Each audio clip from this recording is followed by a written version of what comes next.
If the Polish Prime Minister of Israel, whose real name is Benzion Milikowski, says you're the greatest friend Israel's ever had, you might not be putting America first. If you think Israel is our greatest ally, you might be kind of an idiot. Let me explain. Now, Benzion, this Polish guy, has been involved in Israeli politics for a long time because his father was a die-hard Zionist. Ooh. A lot of these European Babylonian Talmudists come from wealthy, well-connected families, and they've been exerting power over the Middle East due to their rather new nation state for a long time now. It's pretty crooked. And they have been exerting power over the United States through lobbying.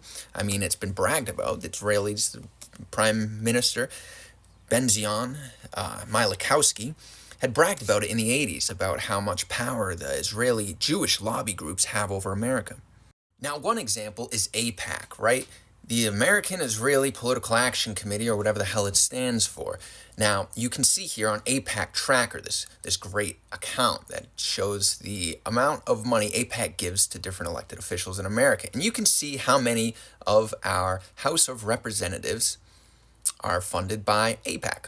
The vast majority of them, the overwhelming majority of them.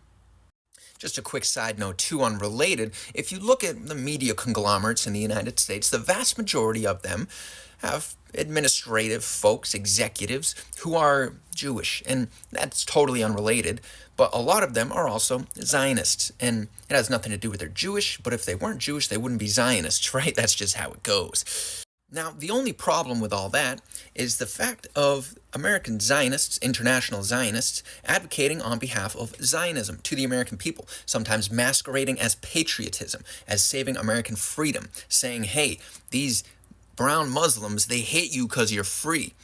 We just want to take their land, but hey, whatever. Look at these headlines from just the New York Times, opinion pieces advocating for America to go bomb Middle Eastern countries. Many of these countries, oddly enough, just so happen to be the ones that the Zionists didn't like. Why wouldn't they like them? Because they're their neighbors and they just moved in. They just bust into the house on a street that they didn't belong in, and all the neighbors are like, what the hell? And now they're like, whoa, these neighbors hate us. We gotta do something about it.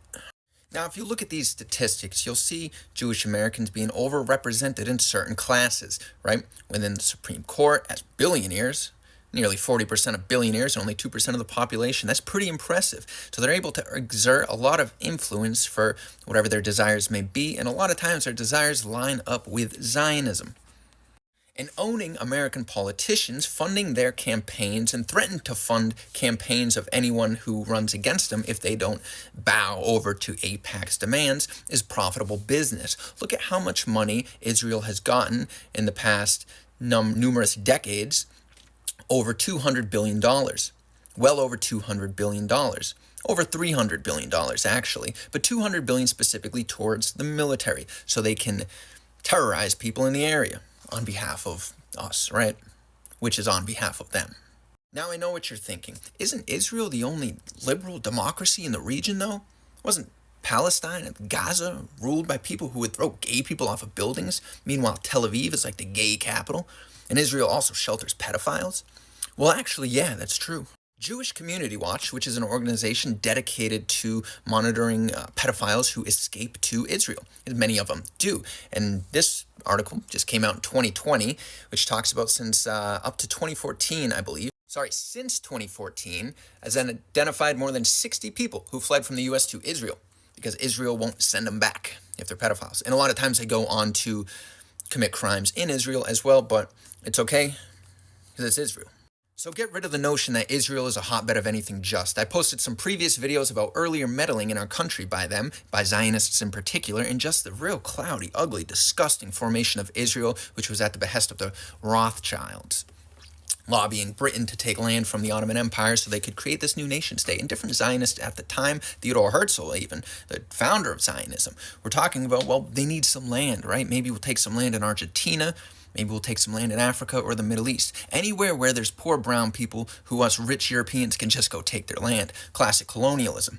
You almost like admire it, but it's like in the 1900s, so it's like, hey, it's a little too late for that. The really terrifying, awful, evil, wretched part, though, is how much destruction was wrought upon the Middle East by Israel and by the United States because of Israel. It's really awful. Like, oh my goodness. I could go on forever and ever, but specifically the Wolfowitz Doctrine, which redefined United States policy in the 90s. Wolfowitz, yes, that was the guy behind it, and yes, he put together this plan that was the kind of manifesto for foreign relations in the United States through the 90s, and then revitalized in the 2000s, but it was essentially to carve up a new Middle East, right? They wanted to go after Saddam Hussein in Iraq because he was opposed to the state of Israel and supported the Palestinians. He wanted to give the Palestinians money and did support them. He supported them creating their own state. He was killed by the US because, well, they didn't have WMDs.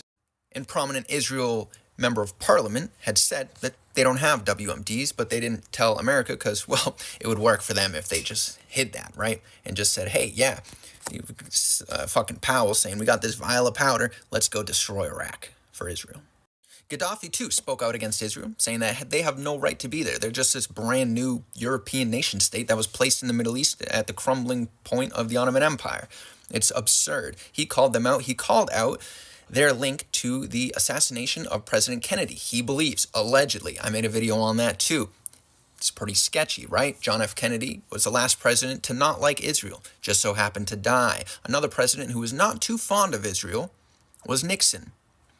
He was impeached, had to leave office. Weird, right?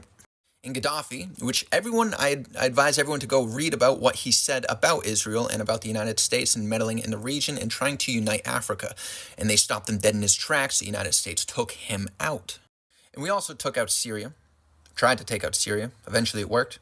And Iran is next on the list. Clearly, this guy, this evil man, Benzion Milikowski, this evil Polish man who rules over this nation state, claiming to be like this ancient kingdom of Israel or whatever, which I'll make another video about, kind of the ancient ties and the ridiculousness of claiming like some 1,000-year-old ancestry in the region. It's crazy. I'll go into that in another video. But this guy sucks. This guy sucks really bad. Should not be an ally. And everyone should advocate to their elected officials, write to them, and say how we should not give a dime to Israel. It's easy to find your elected officials, easy to write to them. They have to listen to you. I guess they don't have to, right? They're American. They have to listen to AIPAC if they're getting money from them, because then they'll fund someone to challenge them. Fuck this guy, though.